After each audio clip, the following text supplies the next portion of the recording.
Good evening, I'm Tamika Alexander. We begin tonight with news from our state capitol, where the first day of the 2013 legislative session is officially in the books. We bring you the latest in tonight's top story. WVUA's Travis Leader joins us from Montgomery with a wrap-up of today's session. Hey, Travis. Hey, Tamika, we're coming to you live from downtown Montgomery, right in front of the state capitol building, where Governor Robert Bentley issued his annual State of the State address. Now, Daniel Sparkman will join me in just a moment with more on that. But before Governor Bentley can sign anything into law, first, state legislators have to hit the ground running and get the bills passed. Now, one of the bills that did not get passed last year was a bill that would have allowed for charter schools to be enacted throughout the state of Alabama, and it would have also allowed more flexibility with school systems across the state. Now, in the House and Senate, Republicans are introducing bills that will allow for school flexibility to still happen, and here's how they're approaching the issue this time around. Every community is different, and it gives the superintendent and the school board the opportunity to craft and shape and mold something that will fit in the community. But last year's bill was going to make changes not all Republicans could get behind. That bill is similar to a portion of the charter bill that failed in the legislature last year. And that bill was the establishment of charter schools, as well as it was some flexibility related to giving boards of education opportunity to do different things with resources that they were given from the state. Reed says a flexibility bill by itself is much more passable than one which takes on other issues such as charter schools and teacher tenure. The overall idea of the most part of the bill with flexibility, I certainly support, and I think that everybody would support giving more flexibility to local school systems. They make great decisions at the local level. And in the State House, Representative John Merrill says the less controls coming from Montgomery means better teaching in Tuscaloosa. That's what our priority is working with those local educators to take the handcuffs off of them and to make sure that if they want to go outside the box in trying to make sure that they're instructing their children to the best of their ability. Now, of course, this topic will come up in future discussions. Although Republicans seem to be finding level ground on the issue, it will be interesting to see what Alabama Democrats, along with the AEA, have to say about the final proposal. Now, while I was in the Senate all day today, Daniel Sparkman was in the House today, and he has more on what one House Republican is proposing as far as gun control. Is that correct, Daniel? Yeah, Travis, a big topic is gun control. It was and will be for much of the legislative session that started today.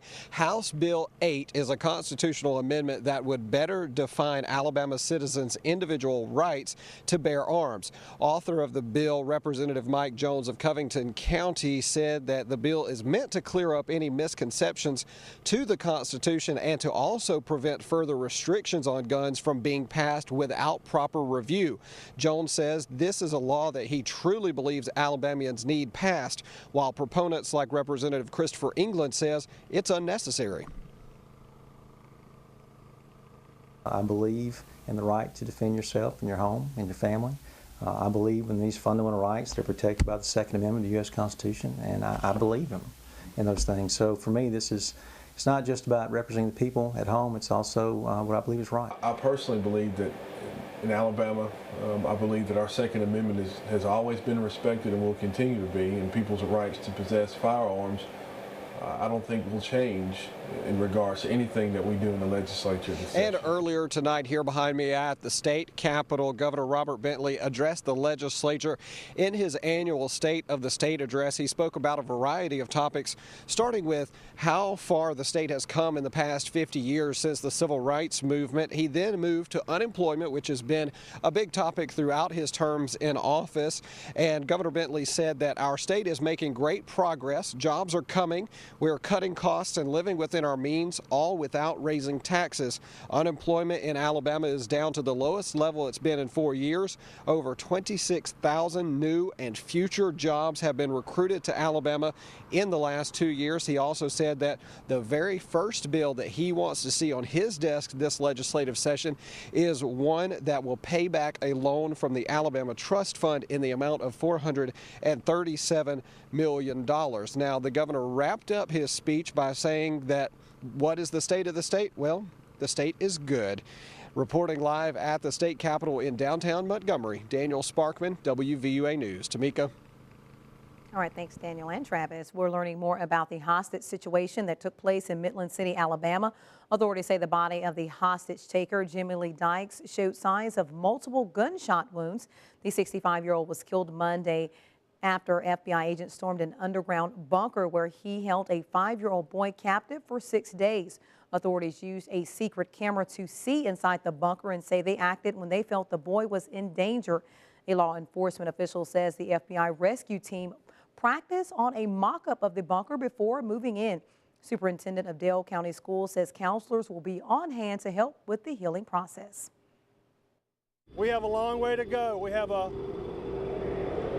healing process that we as a community must go through.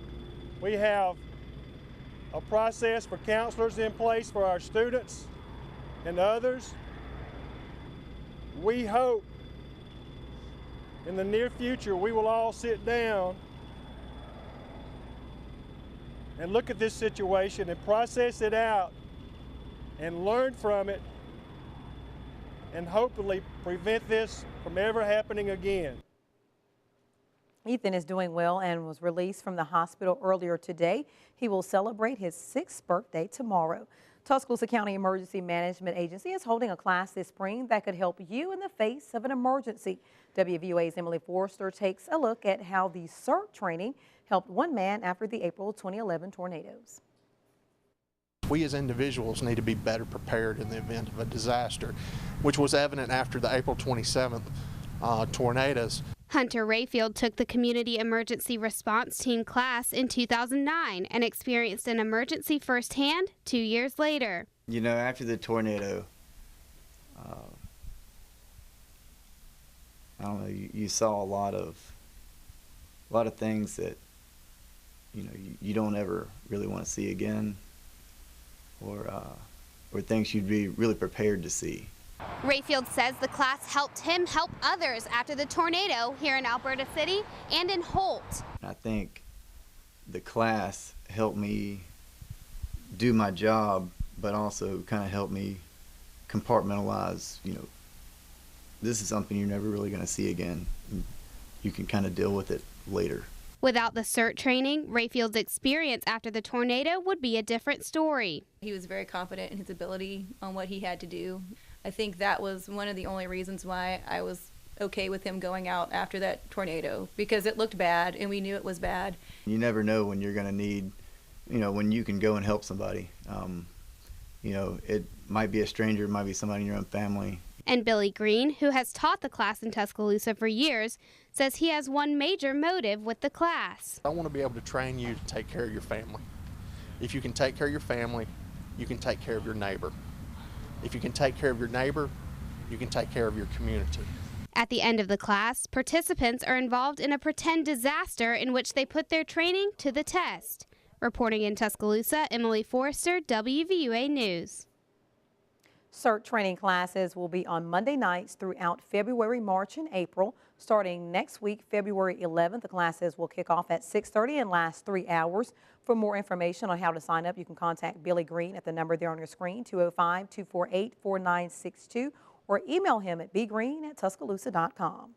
Speaking of the weather, let's get a first check on Alabama's home team forecast. Chief Meteorologist Richard Scott joins us now. Richard, foggy night out there tonight. Yeah, really foggy out there. Dense fog advisory across all of west central Alabama. Drive safe. Going to be heading outdoors late tonight, early tomorrow. Kind of cool, but in terms of where we should be this time of year, temperatures actually above the normal, 51 in Tuscaloosa. Cooler towards Gadsden and Coleman. Low 40s happening there. Mid 50s down south towards York and Linden. Hey, we're clear in terms of all the rainfall. All the rain we dealt with over the at least past 12 hours. The showery activity. Not everyone getting rain, but some of us that did get the rain. Decide here now. Dense fog is setting in tonight.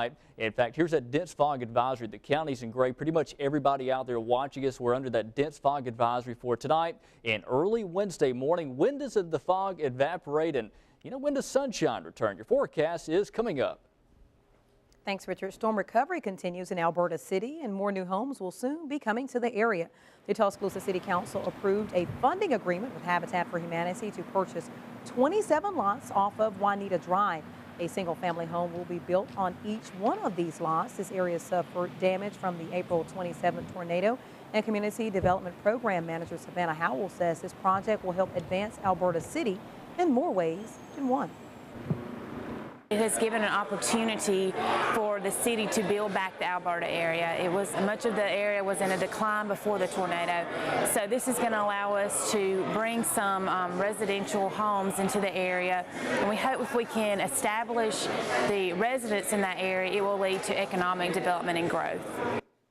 Howell says the project is in its last stage of environmental review, and Alberta City residents can expect to see progress in a few months. Well, the city of Tuscaloosa is reaching out and doing something they haven't had to do since the April 27th tornado. Tonight, Tuscaloosa City Council approved a $10 million line of credit. This is the first time the city is borrowing money to help with storm recovery. The city is currently using their reserve fund to pay for recovery efforts. Communications Director Deidre Stallnaker says taking the line of credit will help Tuscaloosa to always be prepared. We want to keep the reserve funds that we have in case something else happens. You know, we didn't really, you can't expect the kind of things that happen like on April 27th, but we like to prepare for things like that. The $10 million will cover bills due from previous storm recovery projects. Some of the bills are due before the city receives a bond issue and before receiving other reimbursements and grants. The $10 million will also be used on future rebuilding efforts. Well, tomorrow is a big day for the Crimson Tide as high school athletes put pen to paper for National Signing Day, and Alabama's home team will bring you full coverage. And WVUA's Gary Harris is here with us now for a preview of what you will see tomorrow. You guys got a busy day, Gary. Yeah, we do. You're just all over the place. we got a huge day. And I'm here now. I've been sitting out here, and but we're getting ready for tomorrow. We got a lot going on. We want you to be with us all day because we're going to be focused on the Crimson Tide. Live coverage begins at 9 a.m. tomorrow morning with me, Gary Harris, and I'll have cut-ins at 9 o'clock and 10 o'clock. Bring you up to date on the signees for Alabama to that point. Then at 11 a.m., it's the Tide TV National Signing Day show with Chris Stewart and Christopher England. Then at 3:30, the Tider Insider Signing Day special live from the zone inside Bryant-Denny Stadium. Rodney Orr will join me. We'll break down the class, and we'll hear from head coach Nick Saban. So a lot of Alabama football signing day coverage from Alabama's home team right here tomorrow on WVUA TV beginning at 9 a.m.